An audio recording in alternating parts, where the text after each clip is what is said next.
আসসালামু আলাইকুম ভিউয়ার্স। তো আমার ফোন এটা হলো Samsung J two. Samsung J two এটা চার্জে দিলে চার্জ হয় না, সেটা আমি আপনাদের প্র্যাকটিক্যালি দেখাবো এটা কিভাবে সলভ করতে হবে। যেমন আমি যদি এটাকে চার্জে লাগাই, এই যেখান থেকে চার্জে লাগালাম, চার্জে লাগানোর সাথে সাথে দেখতে পারতেছেন যে এই লেখাটা এখানে চলে আসে, আনএনেবল টু চার্জ। ঠিক আছে, মানে আমার এখানে কিন্তু চার্জ হচ্ছে না। আমি দেখতে পাচ্ছেন আমি চার্জারের লাইনটা কিন্তু লাগিয়েছি।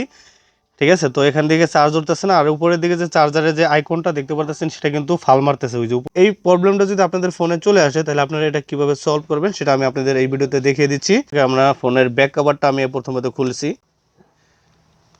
এটা ব্যাটারিটা বের করব। ঠিক আছে, তো সেটা পিছনে খুলে জাস্ট ব্যাটারিটা আমি বের করব। তো আমি প্রথমত ফোনটাকে বন্ধ করে নিই, আমি এটাকে ক্লিক করে বন্ধ করে দেই, পাওয়ার অফ, পাওয়ার অফ। ওকে, তার ফোনটাকে আমি প্রথমে বন্ধ করলাম।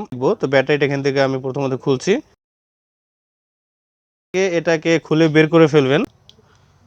প্রথমে একটা যে কোনো একটা কাঠি বা লাঠি দিয়ে আপনারা এটাকে ঘষবেন। ঘষার পরে এগুলাকে আপনারা পরিষ্কার করে দিতে হবে। ঠিক আছে, আবার লাগিয়ে দিতে হবে। তো আমি এটাকে জায়গা মতো আবার লাগিয়ে দিচ্ছি। ওকে, এটা কিন্তু আমি লাগিয়ে দিলাম। ফোনের ভিতরে আবার এটাকে ইন করবেন।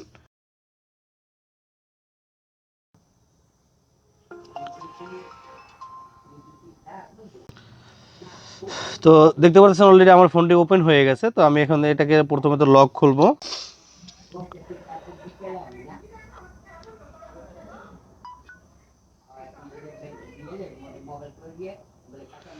তো দেখতে পাচ্ছেন যে আমাদের কাজ সাকসেসফুল হয়ে গেছে। তো এখন কিন্তু চার্জ হচ্ছে, আমার চার্জিং চলতেছে। ঠিক আছে, আমি যদি আবার খুলে আবার ইন করি, এই যে দেখতে পাচ্ছেন আমি আবার লাগিয়ে দিলাম। যে লাগানোর সাথে সাথে দেখতে পাচ্ছেন আমারটা কিন্তু চার্জ হইতেছে। এভাবে করে কিন্তু আপনারা এই প্রবলেমটা সলভ করতে পারেন। তো গাইস, এই ছিল আজকের এই ভিডিও। এই ভিডিওটি দেখে যদি আপনারা একটু উপকৃত হন তাহলে প্লিজ ভিডিওটিতে একটি লাইক দিবেন। আপনারা যারা আমার এই ভিডিওটি ফেসবুক পেজে দেখছেন তারা অবশ্যই আমার ফেসবুক পেজটি ফলো দিবেন। আর যারা আমার এই ভিডিওটি ইউটিউব চ্যানেলে দেখছেন তারা অবশ্যই আমার ইউটিউব চ্যানেলটি সাবস্ক্রাইব করবেন।